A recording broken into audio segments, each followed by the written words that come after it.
जय हिंद। अगर कोई पुलिस वाला आपको कहे कि 5 करोड़ रुपए दे दो, आपकी जान बख्श दी जाएगी, तो आप क्या सोचेंगे? आपके मन में क्या आएगा? ऐसा ही हुआ एक आसाम में रहने वाले बिजनेसमैन के साथ। उसे कहा गया कि हम तुम्हारा एनकाउंटर कर देंगे और यह बोलेंगे कि तुम्हारा आतंकियों से कनेक्शन था, नहीं तो 5 करोड़ रुपए दे दो। पहले एक पुलिस वाले ने, जिसने खुद को एनकाउंटर स्पेशलिस्ट बताया, उसने पैसे मांगे। फिर सीधा एसपी साहब ने ही दलालों के जरिए पैसे मांग लिए और जब मामले की जानकारी स्टेट के डीजीपी जीपी सिंह को लगी तो उन्होंने कड़ा एक्शन लेने की तैयारी की।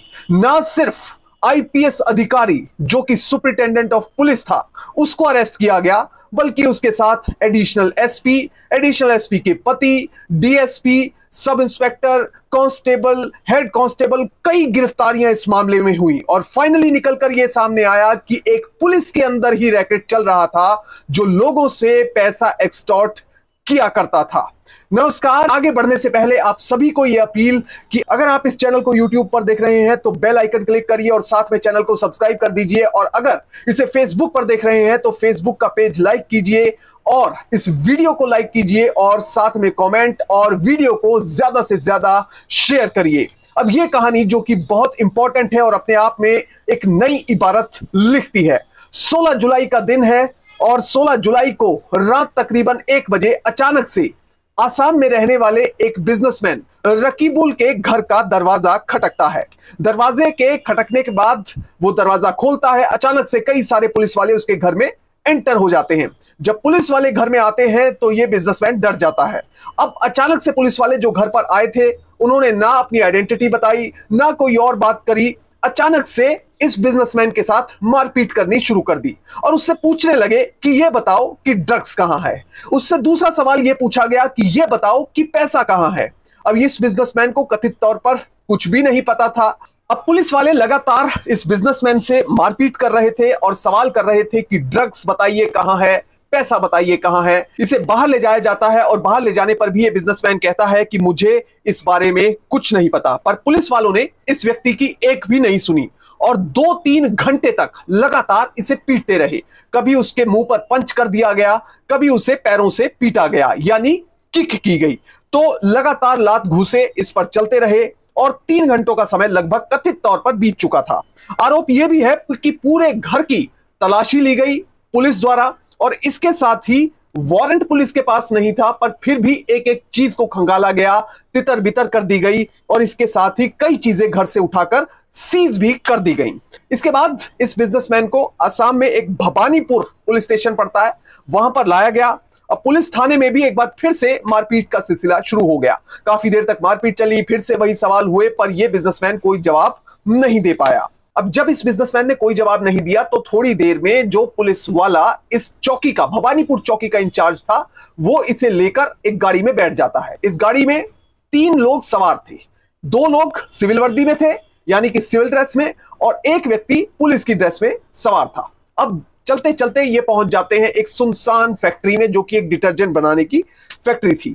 उसमें पहुंचने के बाद ये पुलिस वाले इस बिजनेसमैन को कहते हैं कि तुम भागो, और इसके साथ ही इसको यह भी जानकारी दी जाती है जब तुम भागोगे तो तुम्हें गोली मार दी जाएगी। साथ ही कथित तौर पर इस व्यक्ति को यह भी कहा जाता है कि हमें एक सीनियर पुलिस अधिकारी ने आदेश दिए हैं कि तुम्हें भागते हुए पीछे से गोली मार दी जाए और तुम्हारा एनकाउंटर कर दिया जाए। अब जब यह बात इस व्यक्ति को पता चली तो यह बहुत डर गया। अब अचानक से एक व्यक्ति पीछे से आता है, वो इसको कहता है, इस बिजनेसमैन को कहता है कि तुम 2.5 करोड़ रुपए दे दो, तुम्हारी जान बच सकती है, नहीं तो तुम्हें एनकाउंटर में मारने का आदेश है। तुम्हारे लिंक आतंकियों से बताए जाएंगे और तुम्हें मारने के बाद किसी भी तरह का मुकदमा नहीं चल सकेगा। उसके सामने 2 ऑप्शन रखे गए। बिजनेसमैन को कहा गया कि या तो तुम 2.5 करोड़ रुपए दे दो या फिर यह कबूल कर लो कि तुम्हारे आतंकियों से कनेक्शन है और साथ में तुमने आज तक जो भी पैसा कमाया है वो गैर कानूनी ढंग से कमाया है। अब ये जो बिजनेसमैन था ये मानने के लिए तैयार नहीं था। पुलिस वाले लगातार उस पर दबाव बना रहे थे। कुछ ऐसी ही स्थिति बनी हुई थी। अब जब इस बिजनेसमैन ने मना कर दिया और बात को बिल्कुल भी नहीं माना, 2 ऑप्शन दिए गए थे, दोनों ही नहीं माने, तो इस व्यक्ति ने अचानक से गन निकाली और सबसे पहले बिजनेसमैन को बताया कि मैं एक एनकाउंटर स्पेशलिस्ट हूं, बाकी सब तुम समझ चुके हो। और या तो 2.5 करोड़ रुपए दे दो या फिर तुम्हें गोली मार दी जाएगी, तुम्हारा एनकाउंटर कर दिया जाएगा। अब ये बिजनेसमैन पूरी तरह से डर चुका था, वो फाइनली पैसे देने के लिए राजी हो गया। उसने सबसे पहले कथित तौर पर अपनी बहन के जरिए 10 लाख रुपए कैश दिए। उसके साथ ही 23 चेक जो कि उसकी मां के द्वारा साइन किए गए थे वो भी इन लोगों को दे दिए गए। इन 23 चेक्स में से कुछ ब्लैंक चेक थे और कुछ चेक 10-10 लाख रुपए के थे। अब ये जब सारे चेक पुलिस के पास पहुंचे तो पुलिस वाले कथित तौर पर काफी खुश हुए और उन्हें यह लगा कि जब इतनी आसानी से 2.5 करोड़ रुपए मिल सकता है तो भाई मेहनत क्यों करनी, इसी को दोबारा से प्रेशराइज किया जाए। अब दूसरी बार एक बार फिर से मैसेज पहुंचता है इसी बिजनेसमैन के पास कि 2.5 करोड़ रुपए और चाहिए, मगर इस बार 2.5 करोड़ रुपए मांगे गए थे एडिशनल एसपी गायत्री के द्वारा। गायत्री ने कहा था ये 2.5 करोड़ रुपए सीधे मेरे पास कथित तौर पर पहुंच जाने चाहिए। अब ये बिजनेसमैन बहुत ही तंग हो गया, बहुत ही परेशान हो गया और इसने अब इस मामले का हल निकालने की सोच ली। पर यहां पर ही मामला खत्म नहीं हुआ। लगातार इस बिजनेसमैन को एनकाउंटर का डर सता रहा था। 31 जुलाई के बाद अचानक से 2 व्यक्ति इस बिजनेसमैन से संपर्क करते हैं और उसे बताते हैं कि हम सुपरिटेंडेंट ऑफ पुलिस यानी कि एसपी सिद्धार्थ के करीबी हैं, इसलिए आप जो भी पैसा पहुंचाए सीधे एसपी साहब तक पहुंचना चाहिए और किसी के पास नहीं जाना चाहिए। अब जब ये सब बातें हो रही थी तो बिजनेसमैन और ज्यादा घबरा गया। उसे ये लगा कि टॉप हायरार्की तक पुलिस में पैसा चल रहा है और सारे के सारे करप्ट है। अब उसे यह भी लगने लगा था कि उसका किसी भी समय एनकाउंटर हो सकता है क्योंकि जब सीनियर से लेकर जूनियर लेवल तक सारे ही लोग करप्ट हैं पुलिस में, तो उसे कौन बचाने आएगा। पर बिजनेसमैन दुखी तो था, उसके अंदर एक उम्मीद की किरण थी। वो फिर भी पुलिस के पास गया, उसने एफआईआर लॉन्च करवाई। धीरे धीरे यह मामला डीजीपी तक पहुंचा, डीजीपी जीपी सिंह तक पहुंचा जो कि स्टेट के डीजीपी हैं, एक सीनियर आईपीएस अधिकारी हैं। सबसे पहले जब एफआईआर लॉन्च हुई तो उसमें एक प्रिलिमिनरी इंक्वायरी की जाती है, यानी कि प्राथमिक जांच की जाती है। जब प्राथमिक जांच की गई तो जो भी तथ्य एफआईआर में लिखवाए गए थे वो काफी हद तक सत्य पाए गए। मामले की जानकारी सीधे सीधे डीजीपी तक जा रही थी और जैसे ही डीजीपी को ये सारी बातों का पता लगा, उन्होंने कहा कि जो भी दोषी हो उसे बख्शा नहीं जाए। अब धीरे धीरे जब पता लगता जा रहा था कि नीचे से एक कांस्टेबल, फिर उसके ऊपर हेड कांस्टेबल, फिर उसके ऊपर एएसआई, फिर सब इंस्पेक्टर, फिर डीएसपी तक मामला पहुंचा, तो उसके बाद पुलिस वाले भी घबराने लगे और उन्होंने डीजीपी साहब से पूछा कि सर अगर और कोई आगे लिंक निकले तो क्या किया जाए, अगर कोई सीनियर पुलिस अधिकारी निकले तो क्या किया जाए। तो डीजीपी साहब ने साफ तौर पर कहा कि कोई भी सीनियर अधिकारी हो, कोई आईपीएस भी हो, उसे भी मत छोड़ना। तो डीएसपी को अरेस्ट किया गया, एसपी सिद्धार्थ बोरागोहन को अरेस्ट किया गया और एडिशनल एसपी गायत्री को अरेस्ट कर लिया गया। 4 सितंबर को अचानक से पुलिस एसपी सिद्धार्थ बोरागोहन के घर पर पहुंच जाती है। सिद्धार्थ बोरागोहन के घर को पूरी तरह से चेक कर लिया जाता है। जब घर को चेक किया जाता है तो वहां पर एक सूटकेस मिलता है। सूटकेस में 64,29,500 रुपए कथित तौर पर मिले। इतनी बड़ी राशि को जस्टिफाई खुद ये एसपी नहीं कर पाए और जब सीनियर अधिकारियों को इस बारे में सूचित किया गया तो उन्होंने कहा कि इसको फौरन अरेस्ट कर लिया जाए। सिद्धार्थ बोरागोहन जो कि 2014 बैच के आईपीएस अधिकारी हैं। अब कुल मिलाकर इस केस में कितनी गिरफ्तारियां हुई ये मैं आपको बताता हूं। देखिए, गिरफ्तारी जो कि नंबर 1 सीनियर अधिकारी सुपरिटेंडेंट ऑफ पुलिस जो थे उनकी गिरफ्तारी हुई, जो कि बजाली इलाका है, वहां के एसपी थे सिद्धार्थ बोरागोहन, इनकी गिरफ्तारी हुई। दूसरी गिरफ्तारी जो कि बड़ी गिरफ्तारी मानी जाती है वो है गायत्री एडिशनल एसपी, उनके पति सुभाष चंद्र, इनकी गिरफ्तारी हुई।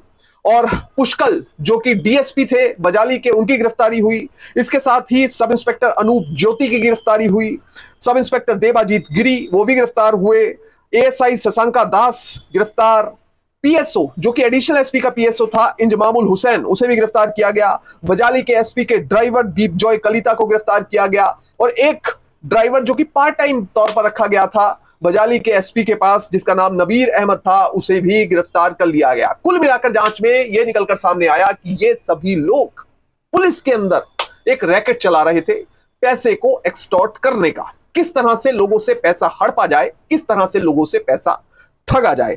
अब ये सब कुछ पुलिस वालों के रैकेट के द्वारा कथित तौर पर किया जा रहा था। असम के स्पेशल डीजीपी हरमीत सिंह जो कि एक सीनियर आईपीएस अधिकारी हैं, उन्होंने कहा कि पूरी पुलिस को एक रंग में नहीं रंगा जा सकता। इस मामले में कुछ पुलिस वाले इन्वॉल्व हैं, उन्हें अरेस्ट किया गया है और यह निकलकर सामने आया है कि कुछ पुलिस वाले आपस में मिले हुए थे और पैसा एक्सटॉर्ट किया करते थे।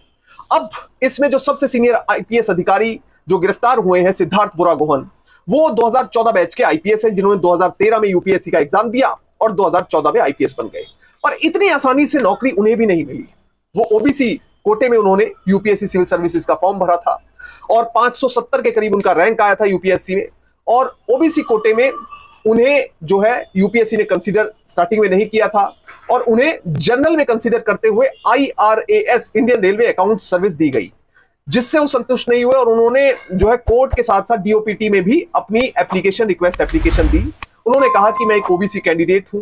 अब उनके पिताजी की नौकरी को लेकर एक मामला चला, क्योंकि पिताजी जुडिशियल मजिस्ट्रेट थे, क्लास 1 ऑफिसर थे, तो इसलिए एक नियम है जो कि ओबीसी उन्हें क्रीमी लेयर साबित करता था, पर उन्होंने यह साबित करके दिखाया कि वो क्रीमी लेयर नहीं बल्कि नॉन क्रीमी लेयर है।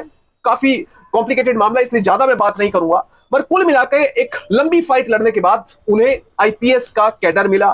पर अब जिस तरह के ये आरोप लग रहे हैं वो भी उनके करियर के लिए अच्छे नहीं है। जय हिंद।